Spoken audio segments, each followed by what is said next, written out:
Lawrence St. Victor. You got my cousin Christopher St. Victor. Welcome to Talking Geek. Here at Just Geeking Out every Sunday, we go live at 4 o'clock or 7 o'clock. Or what time is it where you are? 6 o'clock. 6 Respect the o'clock zone, man. Central Time. And we get on here and we talk about just what's going on in the news, or really what interests us anyway, our lives, and all that. And you guys can hop on and talk to us too. This is just a bunch of geeks geeking out. Last week we geeked out hard with everybody. Yo, I mean, I wasn't expecting. Were you expecting to talk about toys like that? No, I wasn't. But it's a good time. It kind of changed my point of view on some things. I'm gonna tell you that. Well, because there's a whole world out there of what's the word I'm looking for, of international and and third party, but also just Japanese made figures that are licensed, like Bonjoys and Figure Arts, and I don't know. We may have an announcement coming in the next couple of weeks. We'll see what happens. Easy. Let's not get too crazy. But no, man. That caused me to go down a toy Superman crisis this week. I wish I was there to support you more. I was doing stuff with the family, and I chimed in a little bit, and I didn't get a chance to. First of all, to be fair, if anyone knows, etc., what's going on? We 12 in Alaska. Jeez, she still has the whole day ahead of her. I know. How are you, man? How was your week? Well, Chris, this is the dilemma I had wasn't about buying a thing. It was about which. So, okay, for everybody listening. First of all, I'm the worst one to ask if you want to buy something, because I'm going to tell you yes. Well, that's why this was much more crafty. It wasn't just do I buy it. It was. So you just have to do more than just give me the thumbs up, because I'm knee deep in the corn sweat James Gunn Superman. I love it. I love everything about it. I want the toys. I got the McFarlane, but that's an okay figure. So I'm like, I want a next level figure, and the Fonjoy looks really great. It does. I would say McFarlane's head sculpt is better, but everything else is pretty screen accurate. It's about $40, maybe 45. And I'm like, that's dope. And he would stand up with other McFarlane figures, so he would look really great. Right. But Hot Toys and InArt came out, and we showed them last week. And I'm like, yo, I think every collector eventually is going to need to get like a Hot Toys or InArt type figure.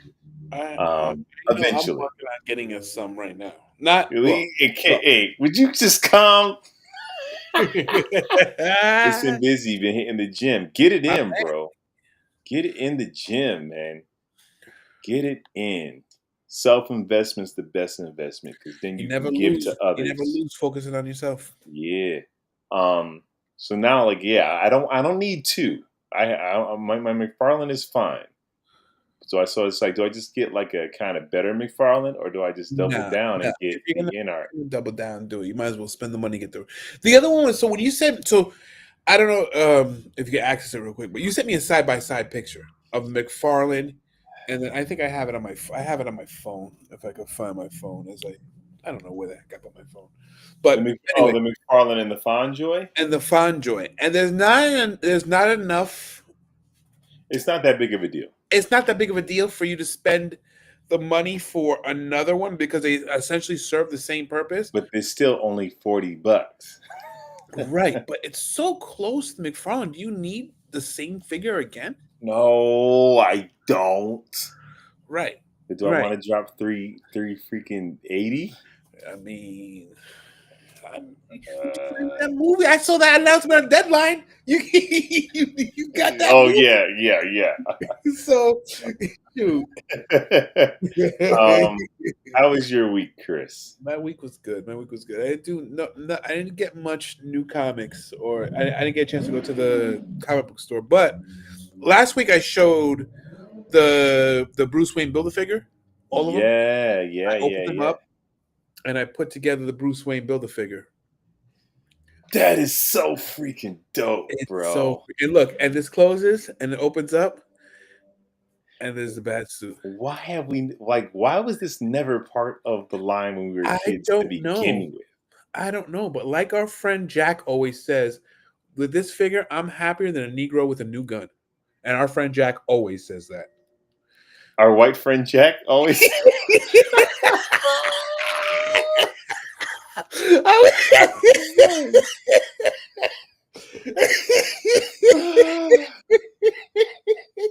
probably never gonna watch this, but I hope he does. I hope he does. I hope He always says that. he always says that. Always says that. Happier than a Dude. Negro with a new gun. But I love this thing. So, Lawrence and I, look, we have this conversation we're having is just a formal conversation of the conversations that we usually have, which is a lot less racism. But is it though? Is it really? Is it though? But I've spoken to Lawrence about this figure, how badly I wanted this figure for a while. Forever. Yeah.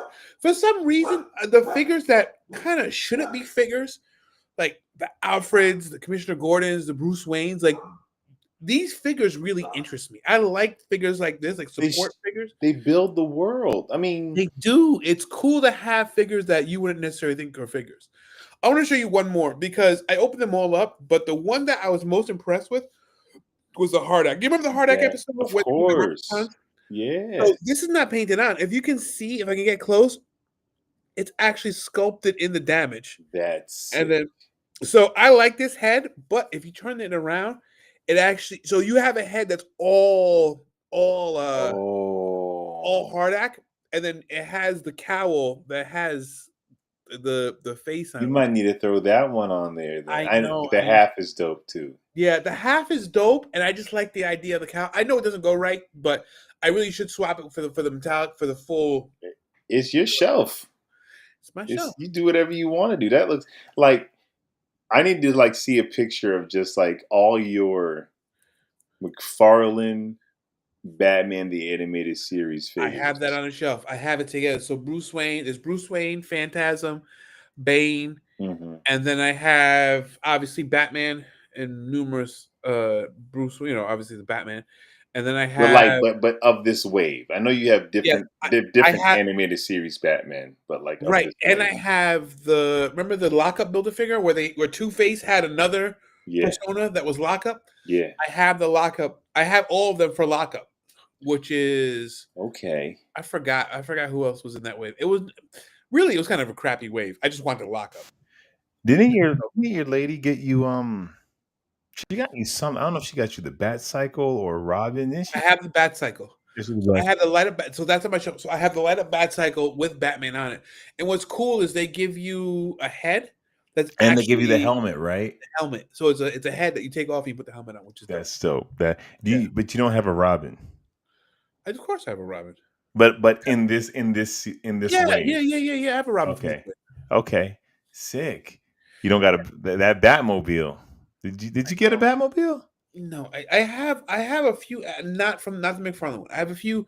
I do have a Batman the Series animated Batmobile, and I'm like a one. It's like this size scale. I forgot the scale. I have a bunch of the Hot Wheels ones. I got like a couple different scales of it, but I don't have the McFarlane one. The space? How many Batmobiles? Who's our boy that has 1,000 square feet dedicated to? Oh, he was on here last week. Was that Uncarded? Was it Uncarded? I think it might have been. Yeah, I was telling my wife about him, and she told me don't get any ideas. He was just basically like, he needs to get a bigger house. What's the problem? I like the way he thinks. I love the way he thinks. That's freaking dope, dude. This week for me, I kind of took a page out of your book. I didn't get the Galactus helmet, but I did get this cup. Nice. Nice. It's pretty dope. I think mine came with a keychain. Some come with like him on top. It was fun. Cool. It's fun. It was funny when I got it because I bought it and she gave it to me. And then she gave me like a regular cup for soda. And I'm like, no, I'm just here to get the cup. She's like, hey, well, you get the soda. I'm like, I get the soda too? She's like, yeah, you spent $27 on soda. Because I was really gassed up like, ooh, a soda on the house. She's like, no, stupid. You spent $27 on a cup. So I got that. Oh, dude. The latest introduction into the Bat family, man. Batwing version 2.0. Oh, this Ooh. joint, So it just I came have out. you have the other one too, right? The silver one? No, I hate that figure. I hate the mask on that figure. It's the way he's drawn in the comics. Yeah. I'm not a fan of just like, what are you wearing on your face? If you have a suit of armor, I don't get it. It's that, Yeah. but when they Does it came out give with you the this jets one, for the feet on that one? nah, it's just the back here. Okay. And this one specific because the silver one, I forget his name, but he's Is the he Tommy? African. He's African or something. Is he? I don't know. Yeah, but this one is specifically, this is Luke Fox. Okay, you know how I This feel about the Bat Family. Once the whole Batman Incorporated, I kind of it's not Batman Incorporated. It's just the Bat Family. I know, but they got all lumped up, and I wasn't a fan. They introduced everybody, and it was like, what are we doing here? You don't like Batwing? Batwing. I Luke, mean, I threw that John oh Stewart head shoot, on there. I threw that John oh Stewart head shoot! on there Why does that work so well? because it works so good. Look, you're gonna like this because this Batwing, he's Luke Fox, right? So he's Lucius Fox's son. Hold on, Luke Fox. Oh I gotta man, get this head back on. do you remember my friend Will? Yeah. So Will used to use an alter ego named Luke Oh God, Fox, this and is. he said he used to put on a fake South African accent and date girls as his alter ego, Luke Fox. Well, my friend's a character. But I have Luke Fox, and then Lucius Fox, like, son, Right. don't Oh, go shoot. out there. And he's like, I got to, Dad. I got to, Dad. Bruce needs me. No, he don't. No, don't leave that man to his own devices. And then Bruce is like, yes, I do. Bro, Bro. that's not an ad lib, Lawrence. I know you played out that scenario And in depth. if you're talking about your affirmative action shelf, Signal. come on. You got to do it. Time out. Can we talk about that figure real quick? Which one? The Signal. Signal? Yo, this is an amazing figure. That's my point. Anytime you have a figure that differentiates from a lot of other figures, when it's actually a fresh sculpt, you get a good quality figure. That figure was better than it had to be, and it was for sale everywhere. I think I got mine at Ross. Did you get him at Ross? Yeah, I think I sent you that one. That's a shame. You didn't send me this one because I bought it. Did I send you one? I sent you some colored figure. God. No, this was better than it needed to be. It was better than it needed to be. Like, we get important figures that don't have original sculpts. Well, because they don't have to, because they're formulaic. They can take parts bins and put it together, and then Batman. But McFarlane has gotten, I won't say cheap, but streamlined his process. He'll make a figure like this and make all the yellow armor just painted now. Well, that's the problem. That battle damaged Superman is a real problem for me, man. That might be why you might not have the contract no more. Come on, Roxy. You don't like him? Yeah, you spend the money. You have the regular. You have the deluxe one too, don't you? Yeah.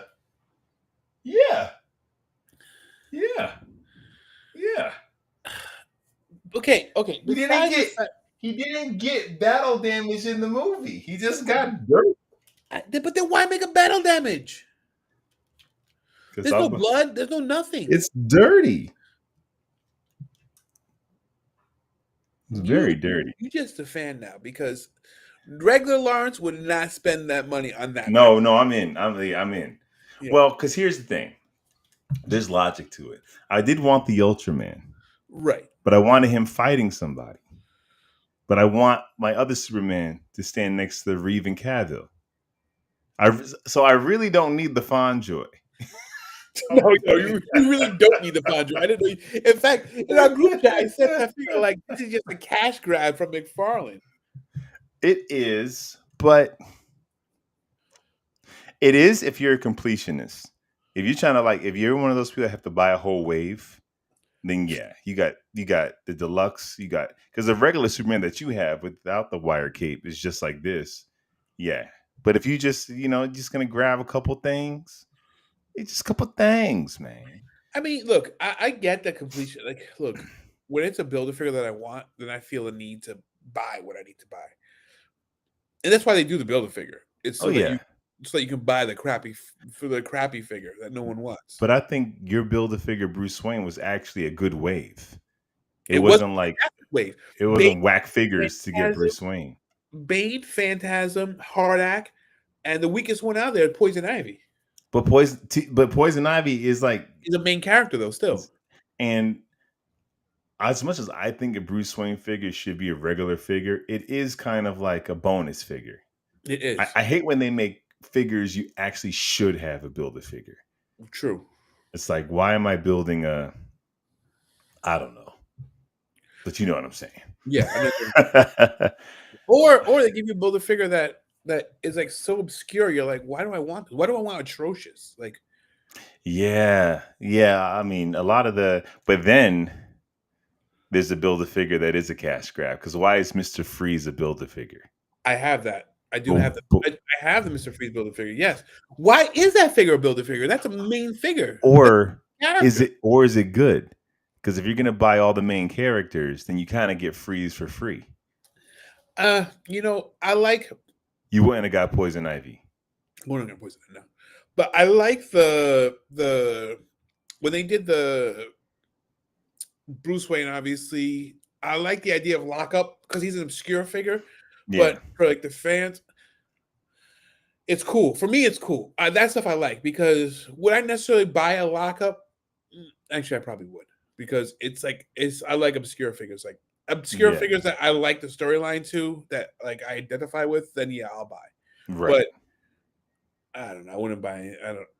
But Mr. Freeze, you're right. Mr. Freeze should have been the main figure. Because I probably wouldn't have got Poison Ivy. Yeah, but I would have probably got all the other ones though. Poison Ivy. You may get the Poison Ivy figure. It's not that great. Yes, it is. Hold on. Talk amongst yourselves. Hey, no, I'm gonna get my figure. What you mean? Come on, Roxy, let's go. Yeah. Chris, this is an amazing. He left. What do you got? He said the Poison Ivy figure is dope. It's an amazing figure. For McFarlane, I don't know what he's talking about at all.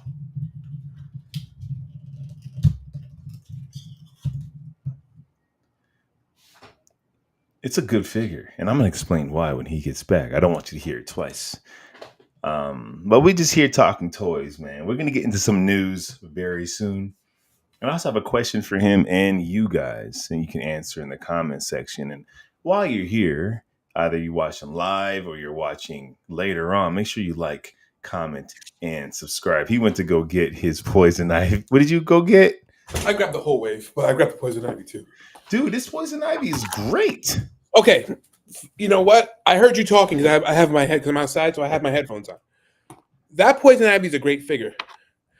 This Poison Ivy? Oh, I thought you were talking about the Batman and Robin wave. No. I'm talking about the Poison Ivy from this wave. It's not that great. He left us. Don't listen to him, Lawrence. So this Poison Ivy figure, it's not. You know why? You know why I don't like it? Because the scale is so out of whack. Well, wait. Hold on. Are they all Batman the Animated Series? All Batman the Animated Series. The McFarlane re-releases that wave? Yeah. So you had Phantasm, which is cool. Yeah. And then you had Bane. Yeah. Which he has his little thing. But then the Poison Ivy figure is like, it feels like one of those bendy figures. I feel like the quality is looks cheap and glossy. It does look cheap. Okay. I thought you were talking about Uma Thurman. I'm like, I don't know. No. That Uma Thurman figure is actually really good. Like the sculpt on it's really good. You can put her with your comic figures if you wanted to, and it would work just fine as well. Wow. No, that does suck. Yeah, it looks like a cheap Five Below toy.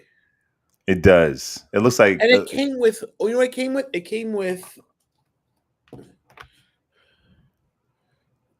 a potted plant, and they came with like 4 or 5 sets of hands. Isn't that like a $15 figure? How much are these go for? No, man, it's a full price figure, bro. Dude, if it was just a little smaller, I would think you got that in a Happy Meal. Exactly. But it's still cool to have her on the shelf, to world build, to To just world have build, to yeah, have the yeah, collection. yeah. Bane is sick. I Bane is mean, this sick. figure, yeah, this wave was great, except for the Poison Ivy's. I felt like Poison Ivy was. The weak I don't know link. where it's at. They I probably wonder, saved money. They probably cut the Poison Ivy. Like, hey, we can justify making the cost of the Bruce Wayne by skipping on the Poison Ivy. or she's just a repainted, smoothed out Batgirl. They didn't even bother to try to do anything. I don't know what the You Batgirl know looks what? like. You're probably right because you see the fringe on the side. It's just painted on. Wow. Yeah. Maybe. I don't know. And look at the boots. It's very. It's yeah. That's kind of sad. That's kind of sad. That's too expensive to be just lame. Um, let's get into some news, man. Go ahead. Okay, well, we got some word from the MCU. Finally, Kevin Feige started talking, dude. He said he admits that that Phase 4 and 5 they had no direction. They didn't really know where they were going, and they made the mistake of just coming out with too much content, like too much content for people to have to consume to know where they're going. You know, I mean, I know it felt like homework for me after a while because it's I just mean, so when we had our much. other show, we were trying to keep up with everything. And no, the problem is not just too much content. The problem is when the content's not that great. But Chris, if you a family man to watch all them series and watch all them movies and try to remember the details and then realize, oh, this doesn't even connect, and I don't need it to connect. But to watch, think about all the Marvel series that's come out in the last 4 years, 5 years. Secret Loki, Invasion. Secret Invasion, Agatha, Moon Knight, Hawkeye, Miss Marvel, She-Hulk. It's a lot. Well, She-Hulk was a revolutionary vision. Hunter Iggy's in the house. Listen, What up? She-Hulk gave me one of my favorite MCU moments. Okay, Wongers. That's that Madison is so funny. Madison redeemed that entire series. yo. Madison is the only And reason it if exists. I would have told you, like, look, you're gonna watch this series, and the only thing you're like is this Valley Girl, you're gonna be like, what are Listen, you talking well, about? I didn't hate She-Hulk. Tell you the truth. And She-Hulk just wasn't that good. Yeah, but it wasn't. Well, that it just didn't have direction, right? She-Hulk was in a bad place, I think, because I don't mind it being funny and kind of silly, and also obviously from a female's perspective as a hero. But she's so connected to the Hulk. It's like she doesn't get to just be her own thing. Like we Yeah. have such an established Hulk here. We kind of like and anyway, but there was just a lot of content. So basically, saying going forward, they had over 100 hours of story and did it in half the time they should have. Like nothing could land because it was so much. Well, because they never had a time. It felt like so they were leaning into the multiverse, and they just kind of abandoned that direction. So they never. So in each phase prior to this, they had an event tying everything together that everything was building towards. And You know what? that's I when it worked. I think we think that, but I don't think that's true at all. I think we think that because it did a good job, but I don't think they ever knew where they were going. James Gunn did an interview, and he basically was told that he was like creating the Infinity Stones, but he was creating them in his Guardians movie. And they were deciding after already shooting the other movies, well, the Tesseract could be the blue stone, and you can do the red stone. No, no, no. We want the red stone to be whatever Thor used in Thor 2. They were making it up as they went. The thing is, they didn't get ahead of themselves. Yeah. But like Age of Ultron is it's a standalone movie. And it doesn't push anything forward. It doesn't. Really. No, it doesn't. And I'm okay with that. Like, look, the thing is that She-Hulk was terrible. Disney did She-Hulk dirty. I want to see She-Hulk like she was in the animated series. But I hear that the way she was depicted was close to the comics. I don't know. I don't read She-Hulk. They said she broke the fourth wall. She always broke the fourth wall in the comics. That was kind of her thing. She did before Deadpool did it. Yeah. I don't know. I don't have skin in the She-Hulk game, but I think Who does Daredevil? Oh, does he now? But the MCU, I feel like, had the benefit of being first. So there's a lot of things that didn't make sense, movies that didn't, like Thor 2 does not take us anywhere. They retroactively made that elixir and Infinity Stone after the fact. But it wasn't like they had this plan. It was just the first, this is the first to ever do it. So he was down I for the don't really ride. remember Thor 2 that much. Like, I remember there was that red elixir he had to get. Him and Loki had their issues. they had to travel to something high, whatever. Something. But like Thanos wasn't a thing. Like they were making it up as they went. Iron Man 2 doesn't lead us anywhere. No. And Iron Man 3 just is an abomination of superhero movie. But I think since we were seeing all this for the first time, we were accepting it. And the casting was great. And the movies were fun. Mhm. Now our expectation is like, now Endgame did something. Infinity War and Endgame did something that's unheard of. That I don't even think can be duplicated. But it raised our expectation level. It's like now you got us eating, steak at a 5-star restaurant. We didn't know we were supposed to have this. Now I can't untaste it. That's true. But like I always say, there's appetite for that. There's appetite for McDonald's. So you don't have to make everything some epic battle. You can have something that's just kind of silly and fun but entertaining and still be good. And I think that's where they missed their cue, is when they try and do these things. Ant-Man and the last Loki movie, I think they I don't know, it just missed for me. It missed, and it doesn't fall underneath either. It doesn't fall under Ruth Chris Steak, and it doesn't fall under McDonald's either. It's just something that I'm just disappointed with. But I think it's brilliant what they did. They made every movie feel like an episode of television or a comic in a long series. So you'll see Ant-Man 2 and be like, it's okay. But you're watching it because that post credit, it's going to lead you somewhere. Watch Mojo, which is a really cool series on YouTube. They have a whole video dedicated to post credit scenes that never went anywhere. Most of them don't. Yeah. But we think they did. Right. So we're satisfied. But once we became aware that none of this is going anywhere, that's why I love the Superman post credit scenes, because James Gunn was going like, no, our post credits are here to have fun with the characters. Right. It's to show you a different dynamic between two characters. We're not using this to set up the universe. Not world building. We're not setting up the next thing. We're just give you some comic relief, appropriate comic relief that doesn't take away from the story. And Marvel was like, so that you got ahead of that, and he says, they have a plan for the MCU. It's going to be 7 years long. They have a 7-year long plan, 2032. Blade is delayed, as we know, and basically they don't have a script together. They don't have a good script. And I wonder what the other scripts were like. Because they have like 4 scripts. Wasn't there a rumor that they had like 4 scripts, like 4 iterations? They probably got more than that. I think my theory is the MCU is kind of difficult. What James Gunn is doing with the DCU is he out the gate came out and said every movie and every TV show is going to be different. The tone is going to be different. The vibe is going to be different. Clayface is in this universe. That's going to be a rated R, straight up horror film. Peacemaker is a kind of Deadpool in your face, rated R violent series. We saw Superman. The MCU was still trying to have the same tone across all their. And how do you do Blade? In a jokey turn. Imagine Blade making dick jokes. I mean, right. And I'm not. It doesn't have to go that far into Deadpool, but like, Blade is one of your things that should be over serious, like really serious. Absolutely. And you have a guy like, Ali playing the lead.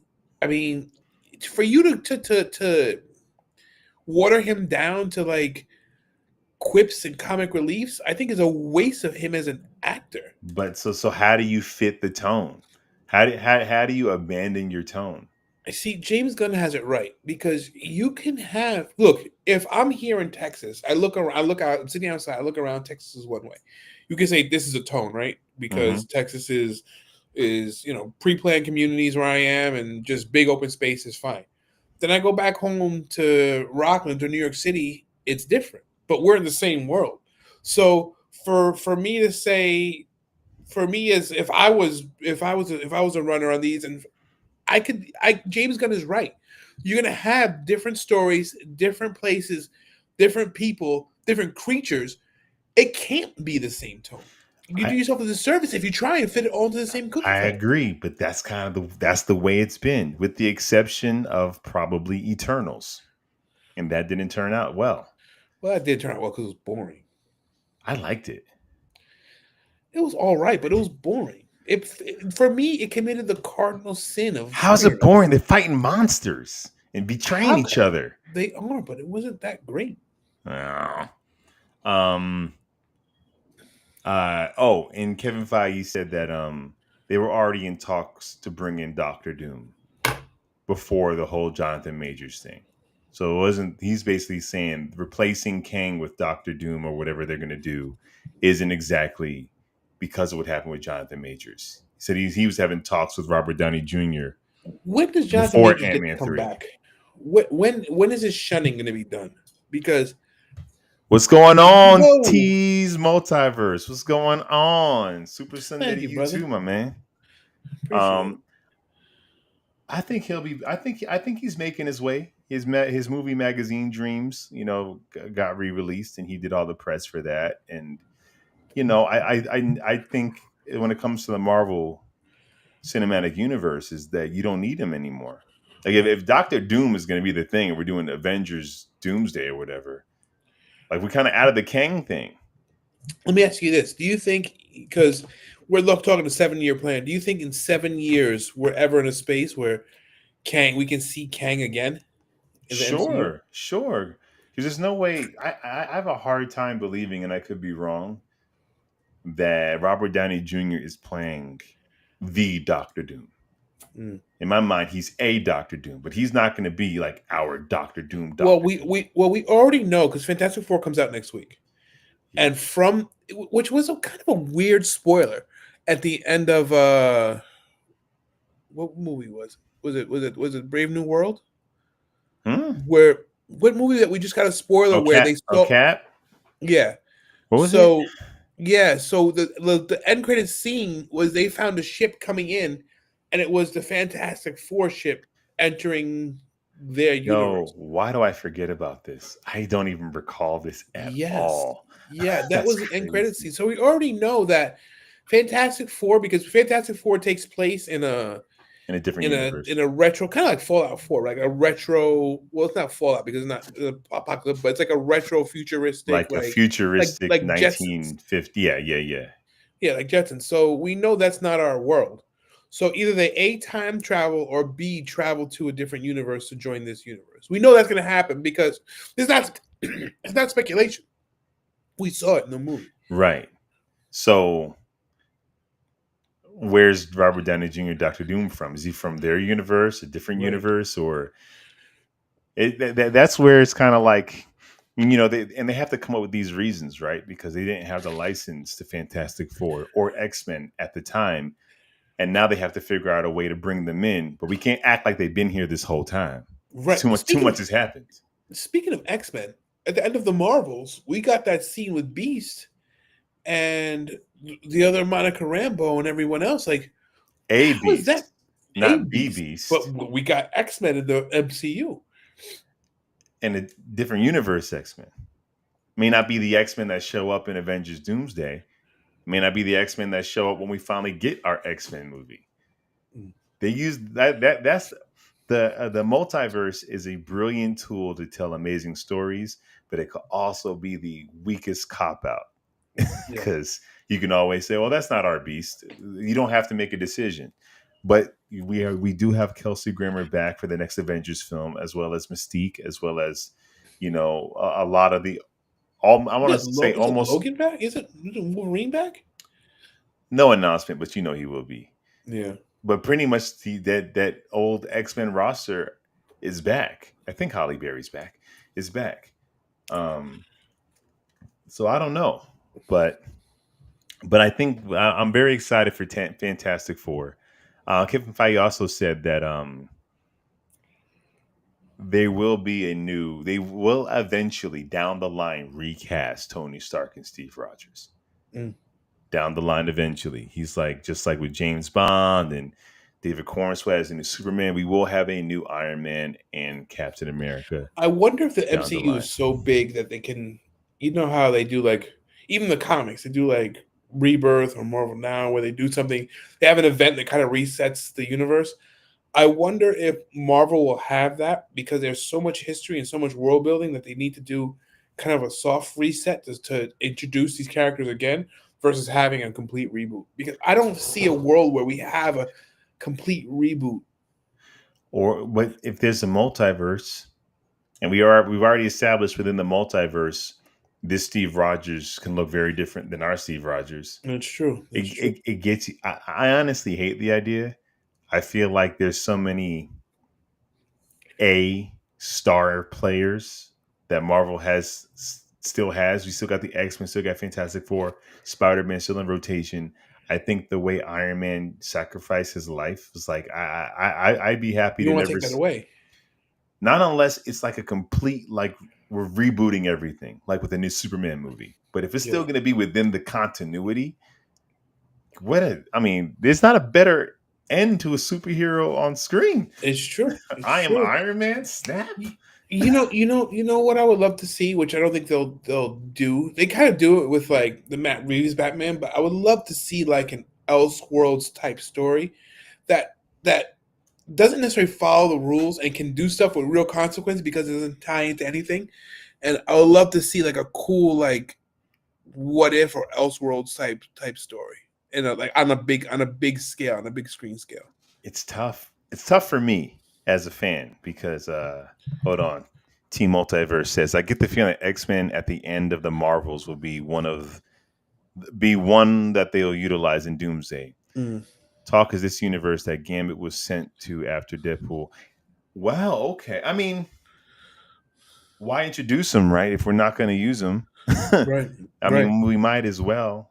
Is the X-Men that we see at the end of the Marvels the X-Men team from the early 2000s?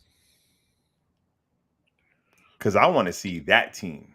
Yeah, no. So that X-Men is from the X-Men First Class. This like the second iteration of the X-Men.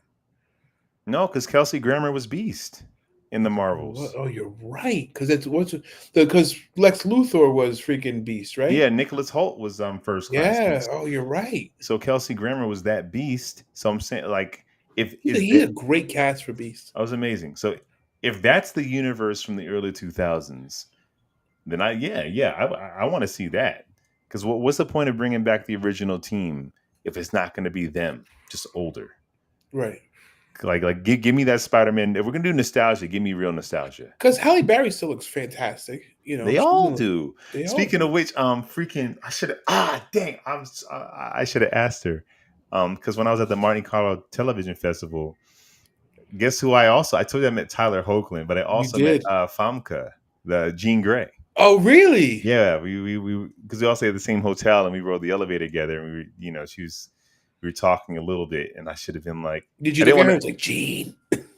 I did not. No, good. It's probably better you didn't. I did not, but I should have been like, so Avengers, Doomsday. What's the skinny? Give me the tea. Spill the tea, baby. Tea. Because we were also announcing at the festival, announcing the awards at different times. So, but I said that to say, I would love for it to be the original team, but yeah, I don't want to see Tony Stark or Steve Rogers recast unless it's from a different universe. But then it just cheapens everything. This whole multiverse thing. Anywho, I don't know. Next up, so we got the first image of Supergirl. How angry are the freaking basement dwellers? Some are angry. Hold on. Share my screen. No, that's invite guests. I promise I know what I'm doing. Share my screen. Hold on one second. Tell us a joke, Chris. Alexa, tell me a No, joke no, about no, Superman. no, no, no. It's It's already okay. done. Oh, dang it.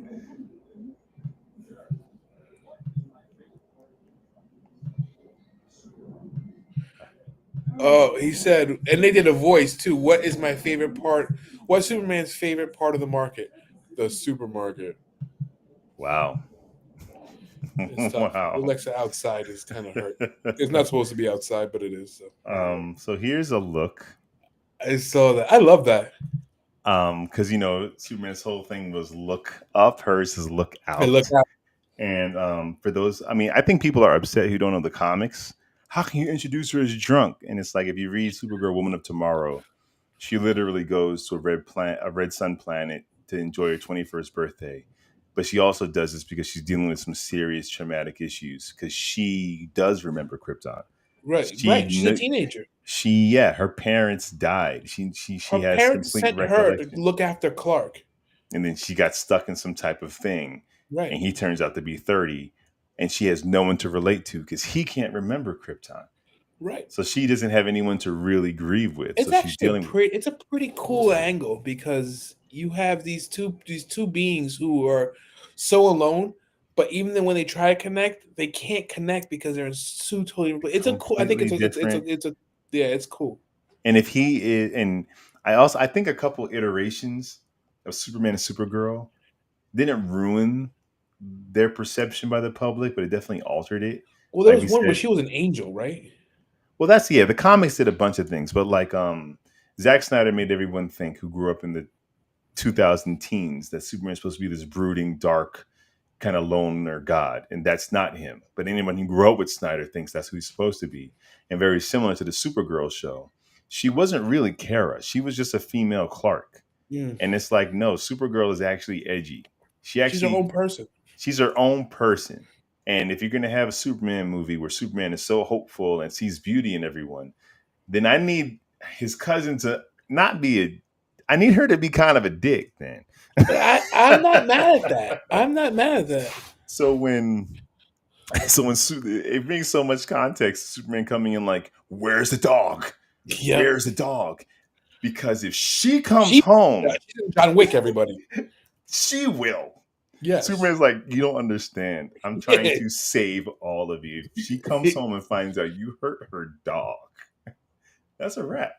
I mean, that's a wrap. Anyone who's ever had a dog would feel, that invokes some kind of emotion in you that some bad guy would come and take your dog and do something bad to your dog. Like, all those is to fill you with murderous rage. And we're just regular people, let alone have superpowers.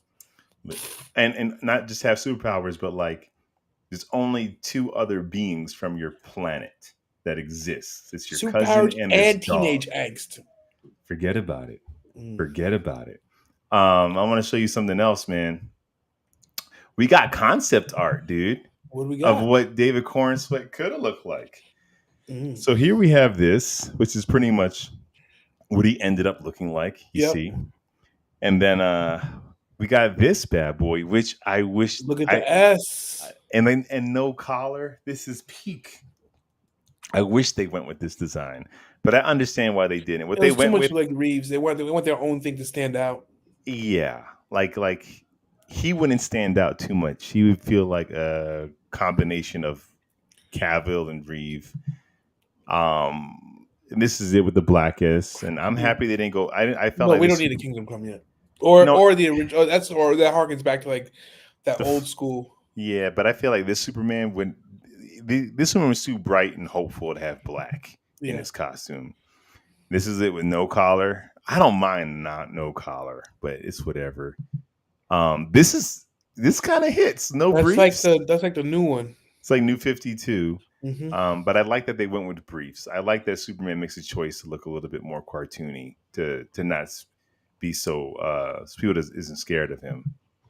And the Kingdom Come S, but honestly, I know it could have. Chris, we could have went with this. I'm sorry, we could have. We could have. That S is iconic, man. And this, it's not an S. It's a slash. It doesn't hit the same way. I can see a ghost in there, like Ghostbusters. It's just a slash. You're right. It's a slash. You're right. The only reason it works in Kingdom Come is because he's older and people have context because they saw his traditional S and he changes it. But if this is going to be the first thing he wears, he's Slash Man. It doesn't work. So Hot Toys came out with their Galactus of the movie, and How much is it? Well, I don't know, but since the toy beat the movie, so we get our first look of what Galactus is going to look like in the movie. I'm telling you, you want to get your leaks? Look at the toys. This is where it goes. Galactus, look at fantastic. Look, you know what? You know what's crazy is like the older Fantastic Four movies were campy and cheeky and kind of silly, and they still bailed on giving us Galactus. They made him like this space mist, space fog. Yeah. As campy as that movie was, they could have pulled off a Galactus. They put blue contacts in Jessica Alba. You're telling me you can't give us a giant space monster, a giant spaceman? Like, come on, man. Dude, it looks great. And this is probably going to be, what, $400 easy? Easy. We also got to look at Harry Potter, man. Yes, we did. I saw that costume, and he looks so charming. Him, Hagrid, we saw, and a couple others. Like, yeah, I'm with it. I'm gonna tell you what. I really like Harry Potter. You know what's fun? I've never seen him. No, I saw the first one, I think, but then I just didn't keep up with it because I don't do magic, Chris. I'm not a very fairy tale guy. It's pretty fun, man. It's pretty fun. They do a great job of world building. They do a really, really good job of world building. Well, I'm definitely going to jump into the HBO series. Yes, it's HBO. You know, and I love the fact that I haven't watched them or read the books, so I'm going in fresh. Yeah, that's true. Fresh eyes. That's true. But he looks great, and I know that people are upset about some of the castings. They cast a black man as, I have no skin in the game. I care not. Does Harry Potter not look like Harry Potter? I think that's the most important. That's the important part, right? You get an adorable kid with freaking glasses and a scar on his forehead. You're Harry Potter. That's it. That's it. What else? Oh, I have a question for you. This is a fun question that I saw. What characters, and then anyone listening can chime in, what characters do you think across fiction are worthy to pick up Thor's hammer? Ooh. It doesn't have characters? Any. Could be anime, could be any. Well, my anime references don't go that deep, but I think Goku can. Yeah, I think Goku can. Goku. Yeah, he's sacrificed himself how many times? I'd say he's definitely worthy. Yeah. Who else I think could? They did those what ifs with like Donald Duck and stuff like that. Mm-hmm. But Mickey Mouse definitely could. He's all Mickey happiness. Mouse definitely could. Definitely. Anyone who's about love. You know who would be cool? If you look, hear me out. If you did this from a serious perspective, which would never happen, but it would be an awesome fan film, and I'm trademarking right now. If Captain Planet was able to grab Thor's hammer and he was looking for vengeance. If he's looking for vengeance, then he's not worthy. Why not? He's trying to save the No, planet. You can't have vengeance in your heart. Thor has vengeance. Thor goes after people all the time. You already got. Once you get the hammer, you can do whatever you want. I don't think you become unworthy, but to pick it up, you got to be worthy. I still think Captain Planet can pick it up. Well, he can pick it up. Yeah. Who does he have vengeance against? Exxon? I don't know. Why are you just giving him random vengeance? I don't know. Why does he have to have vengeance? I think if you did Captain Planet in not a hokey way, it's a dope premise. Well, why you got to give him vengeance? Why can't he just be serious about saving the whales? Why does he got to have a? Why? See, you're like Snyder. Vengeance. You want everybody to be Batman. Nah, I don't ever be Batman, but vengeance is a cool driver. John Wick. John freaking Wick, baby. I think King Arthur can. Jesus can. Yes, Jesus definitely. Yes. That'd be sad if he can't. I'm like, wait, what? Oh, man. We're dancing on sacrilege here, so I'm I know. You gotta gonna back keep up. that. You I'm back gonna up just off leave that that. one. Superman can. Oh, Superman definitely can. Superman definitely can. Batman. Who? So Batman can't. no, because deep down, he even said there was one speech he had was like, he's like, the difference between me and Clark is deep down he's a good person, and deep down I'm not. And for that reason, sir, you can't pick up the hammer. But what if Batman did? Do you remember the time that Batman got Superman's powers and he like cleaned up the weekly? He fought so much crime. He's like, what are you doing with these powers? Batman's a fool. Because thing about Superman is this: they fight two different crime. They do fight two different crimes. Superman doesn't even fight crime. He like stops world-ending events. That's what he has to do. That's he when doesn't they're have best the used in time the to scope. infiltrate the mob and find out what corrupt politician. Okay, I'll say one more. I think Popeye can. Can Popeye? Maybe. He's very ornery, so I'm not sure if that internal. I don't know. Don't judge him. He's had a hard life, but he might be worthy. He might be worthy. Do you think Invincible can? Alan can. Alan probably can. He's pretty innocent. And yeah, Alan probably can. Invincible, I don't know. He's still very human. There's something about him that may not, because you have to be worthy. It doesn't mean you're not a good person. It doesn't mean that you're not a good hero. Right. It's got to be worthy. I don't know. So okay. So are we determining worthy by pureness of heart, or that your drive to do good is enough to wield the hammer? I think it's both. Because if that, then I don't know if it's pureness of heart, but there's something about us like undeniably saying Superman can, or Mickey Mouse can. Like there's characters who are just just full. We were all happy and a little shocked, but not surprised that Steve Rogers can wield Thor's hammer. Like of the man he is. Yeah. He's so iconic and such a beacon of hope. So anyone who is a beacon of hope, I think, can wield it. So that outside of Thor, I don't know if Thor's a beacon of hope, but he's also a god. But yeah, I was just wondering, Superman's box office. Chris St. Victor can. I would have to say, if there was one St. Victor, I can guarantee you who can't pick up that hammer.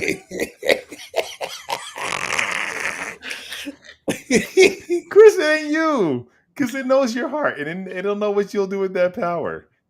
I'll make the world a better place. You can rule and enslave people. Enslave is such an ugly word. You're not going to enslave. I like subjugate better. Yeah, you're not going to like force them into labor they don't want to do, but they will have to follow rules. They will have to follow rules for their own good, Lawrence. See, that's why you can't pick up the hammer. Superman's box office is at 400 million, man. I mean, I'm not surprised. The movie was made to be a blockbuster. People are hating on it like it's still a titular character. He's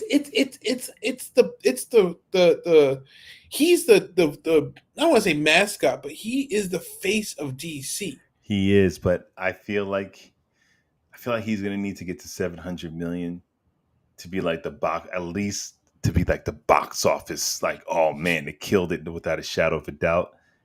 I don't know if he's going to get there. Things are different now. When Man of Steel came out, we haven't seen Superman on screen since Superman Returns. I was very excited to see like DC get in the game. The year before Man of Steel was the Avengers. Superhero was at its heightness. Like, we didn't have we didn't have the fatigue we have now. We don't have the fatigue. Also, COVID made it so people aren't. We still have people that would rather stay home and watch and stream it. It's true. So it's harder to get butts in seats. The last Mission Impossible film didn't do what you think it would have done, being the last one. I think it only got like 400 million, I would say, in its whole run. And you would think something like that would have been closer to like and that's 800. the last one. That's it. Like It's nothing against the film. It's just people are like, I'd rather stream it in 3 months. Like people not being able to go to the movie theaters and then the tickets being jacked up.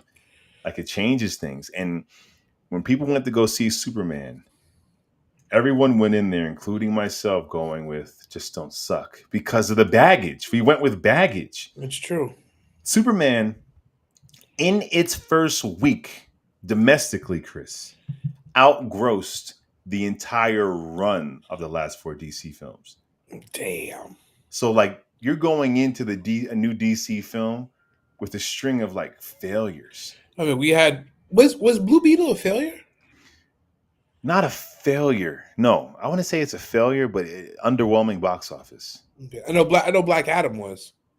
Black Adam actually isn't grouped in this. No, It didn't do what it should have done, but it still made over 400 million, okay. I think. But like it was Shazam, Blue Beetle, The Flash, and one more. Well, Flash, I blame that on Aquaman 2. Oh, Aquaman 2. Which was a flop. I thought that did all right. No.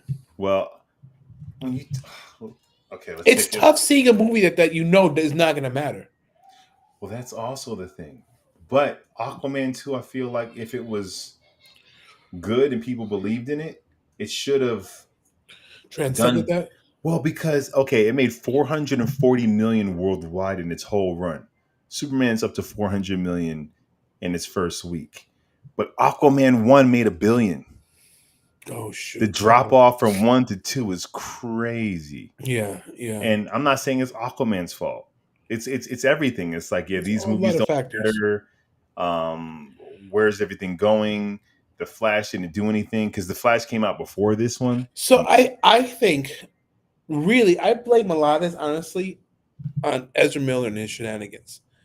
I think DC was coming off kind of some shaky runs, and I think the Flash was supposed to tie things together and really drive it. And I think the delays and this guy's actions really affected the way the universe goes.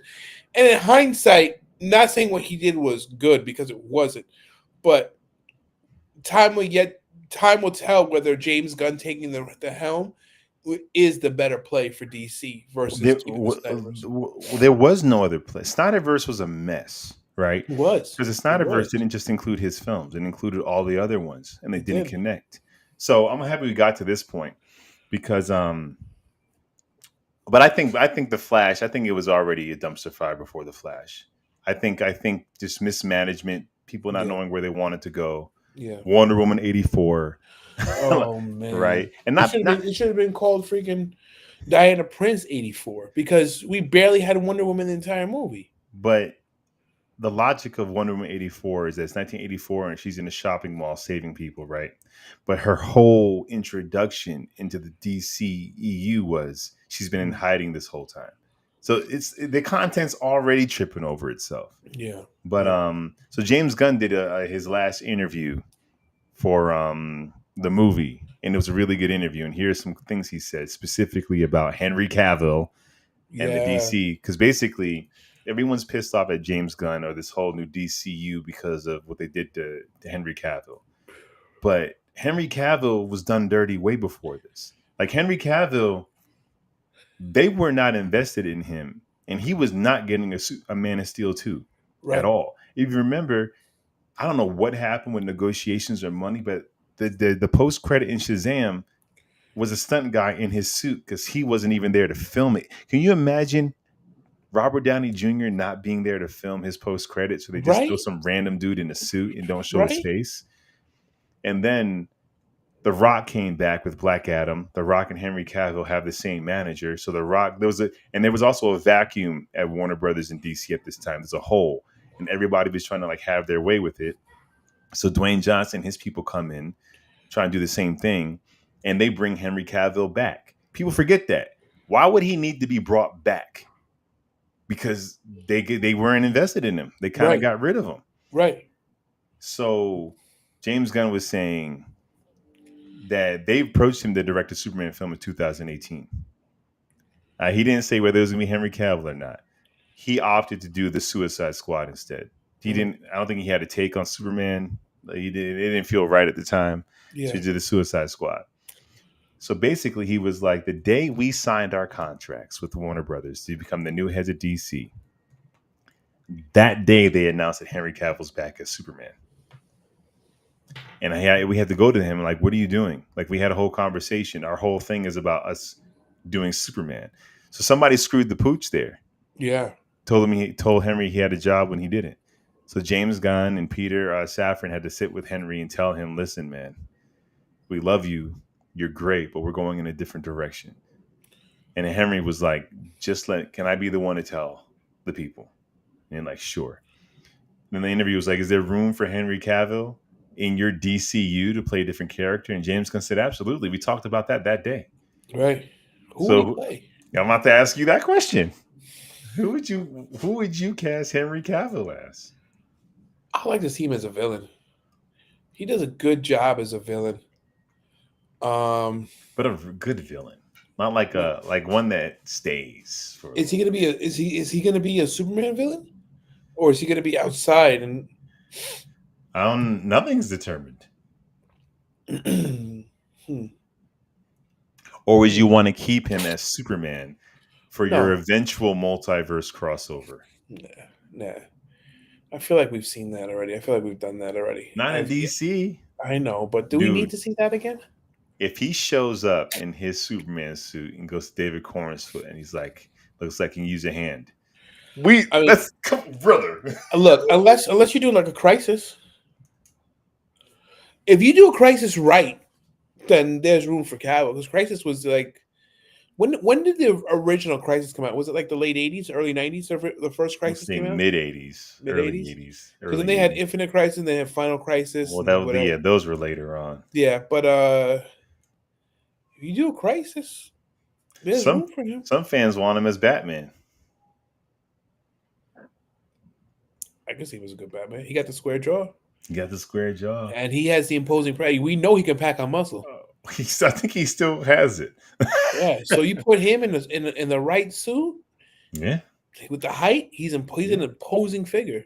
But the fans want Alan Richardson, and the interviewer asked James Gunn, Alan Richardson for Batman, what are your thoughts? And James Gunn already said on Twitter, he is not going to be Batman. I see him as like a Green Lantern more than a Batman. No, Reacher. Just dye his hair dark. Or Green Arrow. Have we had a big screen Green Arrow? No, but he's too big. Let him be Batman. Yeah, he could be Batman. James Gunn said he's a fan of him as an actor and as a man, but we'll just have to wait and see. He said ideally he would not want Batman Brave and the Bold to come out at the same time as Matt Reeves is the Batman. So we've seen him in a superhero costume in Titans. Yeah. He'd be a good Batman. He would be a good Batman. He'd be a great Batman. But it just depends. Is your Batman in his 40s and he's older, or is he 30 and figuring it? Like, it really just depends where you want him in the story. I see him more as a Batman than more of a Batman focused story than a Bruce Wayne focused story. And I would hate that. I know you love your secret identities. I know. It's just not interesting to me to watch him be Batman the whole time. You just got it because that's why I like DC more than Marvel a little bit, because it's like show me you have a life outside of the Crusade. Show me you still have stuff to do. Depth to the story, because you have to essentially one person has to navigate two lives at the same time. That's why I love Spider-Man. It's always the best when it's done right, and that's why I disliked parts of the MCU Spider-Man, because so many people knew his identity. He was working with so many people. His Peter Parker and his Spider-Man almost sort of navigated similar lives as opposed to it's like two separate lives. Right. But it depends on whether the Batman story is.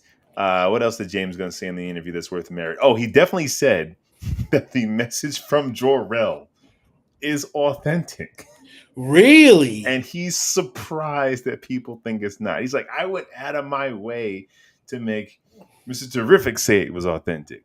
For Lex Luthor to say, no, that actually was real, and it helps us. I was like, nah, no way. He's like, we went out of our way. And the interviewer was like, "Do you think any ramifications of that will happen later?" And James Gunn is like, "No, I think we kind of dealt with it. Clark kind of dealt with it." And I feel like that's the thing. I feel anyone who's upset about that, I get it, but Jor-El and Lara do not play a part in Superman's life. Like he has the message, he has the holograms, but in the comics, he's not going to that hologram like that. That was a movie thing. Yeah, it's true. It's true. I like to see Brainiac live action. That might come up.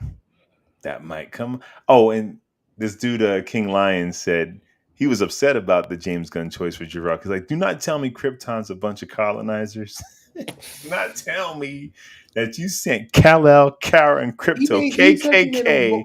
Vulturemites. Vulturemites. That's what they made. Right. But then James Gunn answered this in a Rolling Stones interview because the question was, and it was my question, why doesn't Supergirl talk to Clark about the message?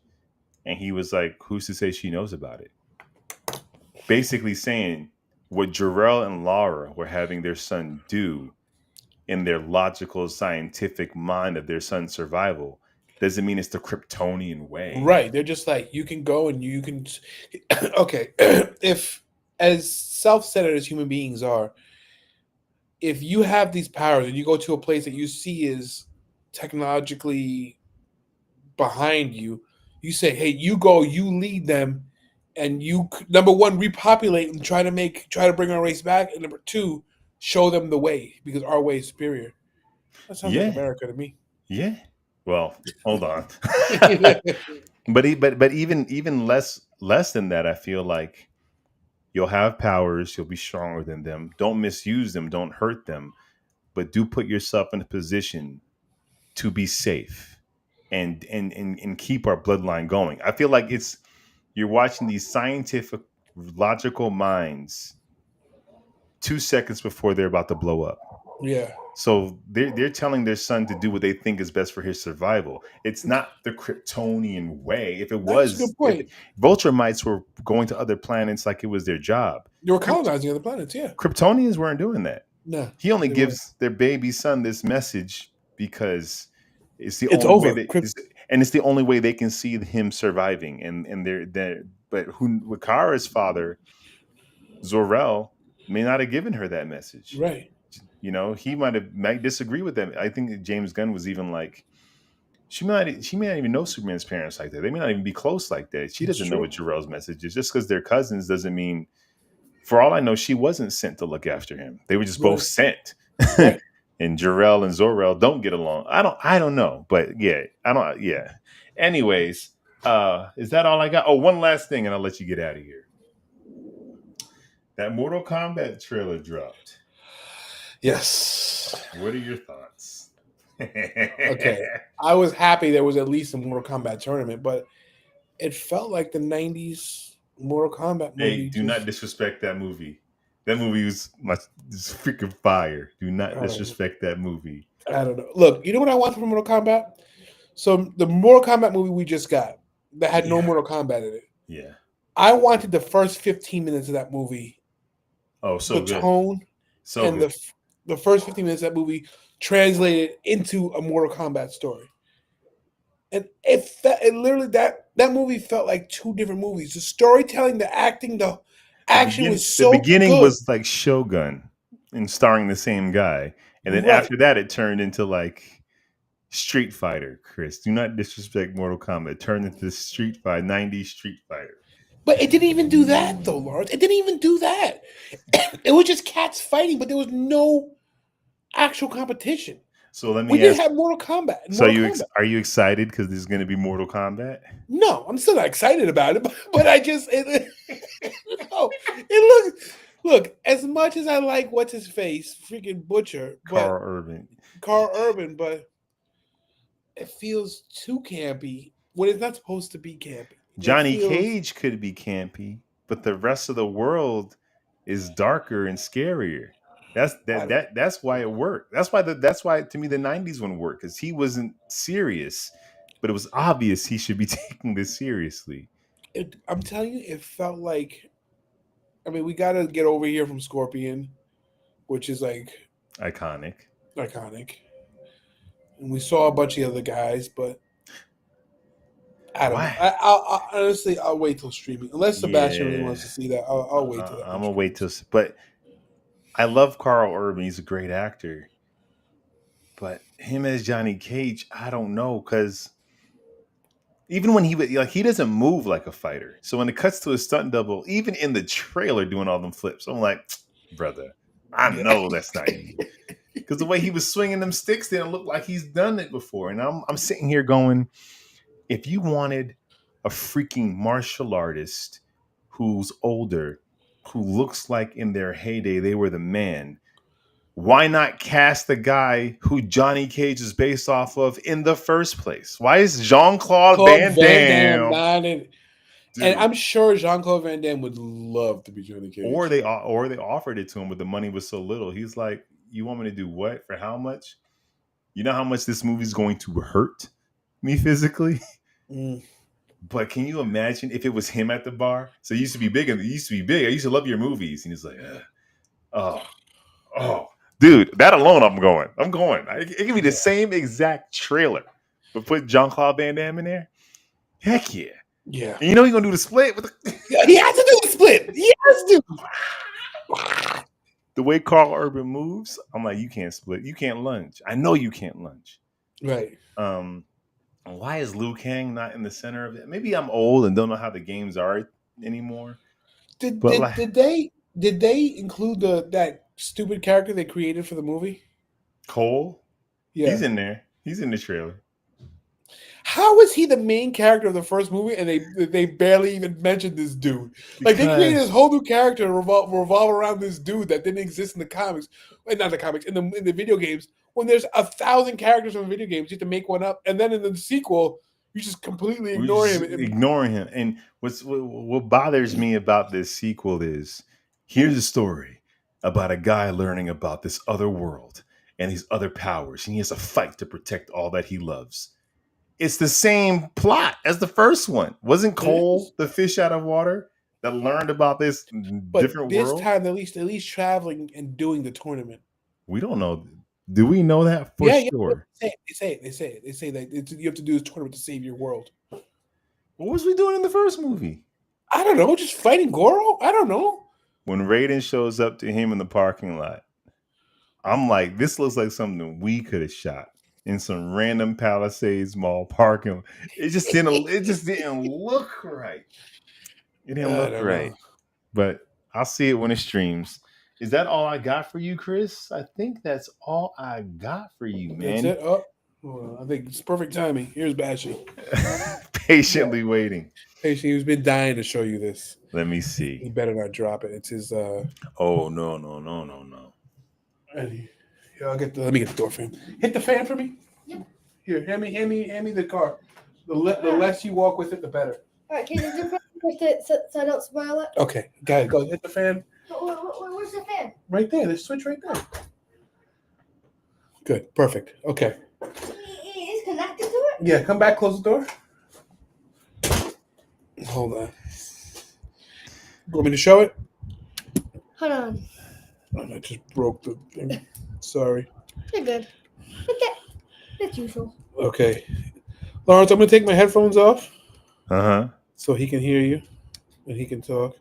And I gave him this whole speech about not breaking it. And you know what? I knew it the way because you grabbed it with too much confidence. I did. Hold on. Let me take this off. Hey, can you hear me? Yes, sir. Bash, what's up, man? What's going on? What's up? How you liking your summer? How's summer? Pretty good. Pretty good. First really big Lego set. Say it again. Oh. Let me see what you get. Thanos McLaren. Yo. He teed it up and he built it. Wow. So it was McLaren and, of course, Thanos itself. Oh, that's dope. They give you a podium too? Yeah. Rest in peace. Oh, yeah. When did he pass away? 19-something. 1990 something. 94, I think. Yeah, no, 94. Alexa, when did Senna pass away? 94. 94. That is dope, man. And you can push it and it goes, right? Yep. Or will it break apart? No, you can push it and it goes, but it's pretty cool. That is sick. Now, you got to get an. That is, oh wow. So you got to get another one. You got to get another one to go side by side. I gotta get another one so I can finish the team. I mean, come on. So what would the next one be? My next big car. He already had the mark for Christmas. The big Red Bull. Cause Max Verstappen. You said it's a bigger car. I think it's bigger than this. Yeah, a lot bigger. Like, I think this is the only one that they have in this scale. To be honest with you. Really? Yeah. I absolutely love it. This car was a pain in the butt to build, though. Well, you about to get it. You might be getting a bigger one. More pieces. We'll see. Best way to keep your children occupied. Yep. Legos. Please. If you're young as me, do not get this because I'm not saying because it's really big and you'll break it, but it's just a pain in the butt. I spent a day and a half just building it. Well, I have a Lego set right here that I've been working on for 5 years. Yeah. 5 years? Oh. Just trying to get it out the box. I have Thanos' glove that my sister gave me that I have yet to still build. I think we have a Venom head that we have to build. A Venom head? How long has that been in the box? Probably 2 years. You know, you gotta age it.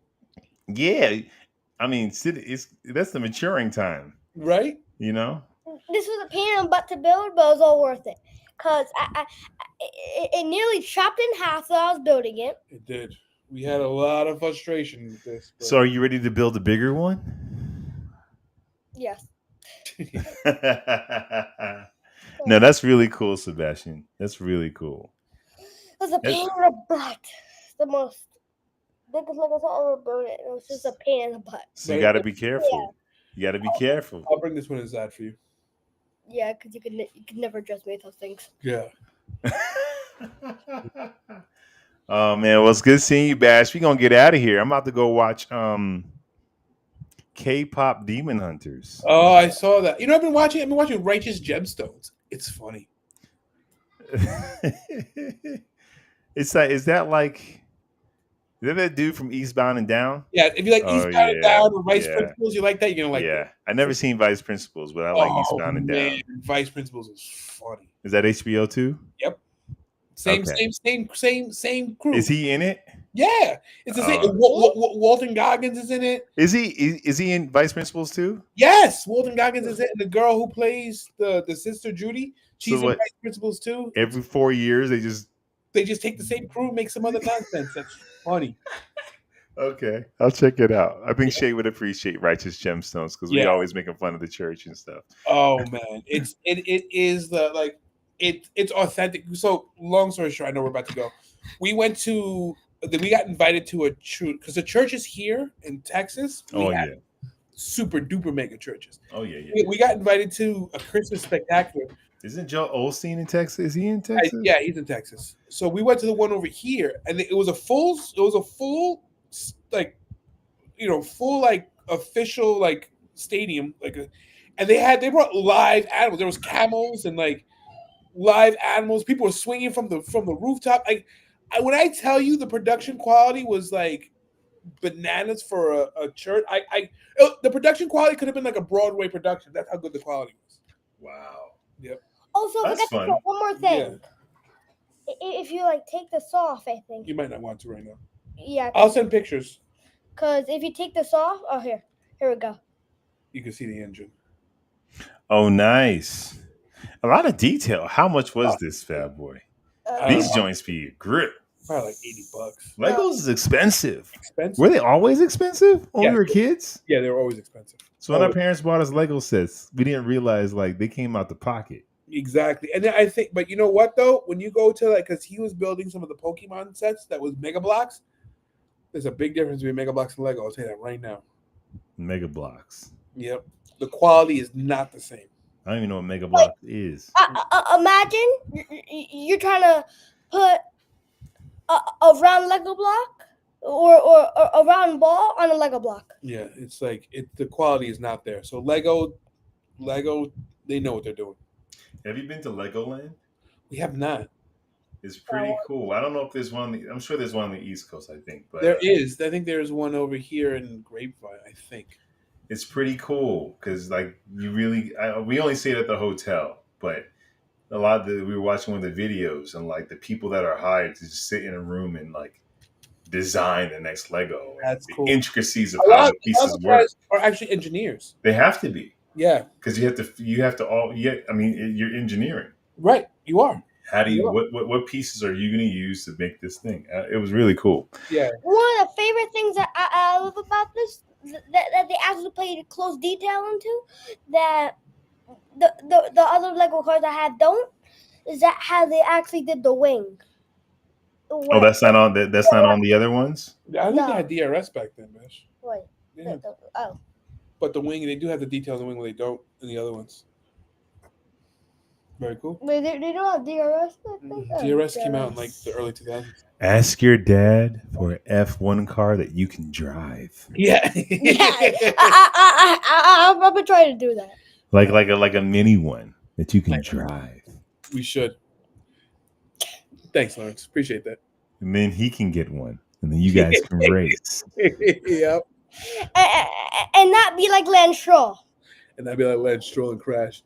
Lawrence is still 5 years behind. Still 5 years. But Lance Stroll was crashing 5 years ago, so he'll get that reference. I got to jump back into it. Yep. Or at least the reality series. Yep. And that was what was cool about being in Monte Carlo, because they had all the F1 stuff. Of course, dude, sick. All right, guys. I'll see you next week. Sounds good, man. Same bat time. Same bat channel. Wait, we're still doing that? We still do. We're always doing it. Hey. Peace. Peace.